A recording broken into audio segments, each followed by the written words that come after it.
Hay, 25 years. Tagal na. Sino ba makakalimot sa mga alaala natin sa Bataan National High School? Tayo ang unang graduate doon. Kung saan drum ang gamit natin na stage. Pagkatapos kahoy lang. Mga kakulitan natin, mga teacher na pina-high blood natin.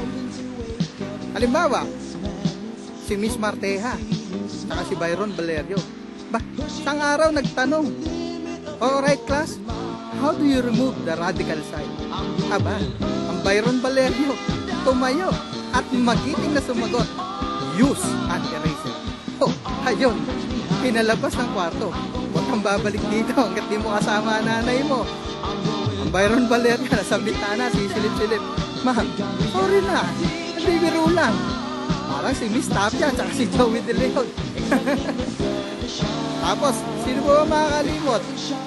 Ako. Naku, pinalabas ako ng kwarto ni Miss Alcantara. Walang ya.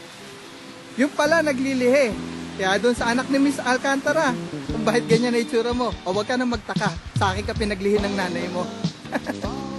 Well, kidding aside, kung ano man yung tagumpay namin ngayon, saan man kami naroon, yun ay pinagpapasalamat namin.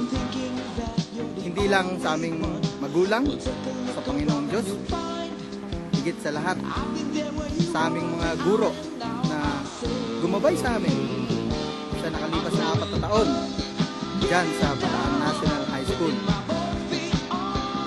Ito po si Hernani Cañete Jr. mula po dito sa Okotoks, Alberta, Canada, mula sa 4J Class of 1987. Bumabati sa inyo ng Happy 25 years anniversary. Saludo po ako sa inyong lahat. Graduation day, goodbye my alma mater. O dugtungan nyo na lang.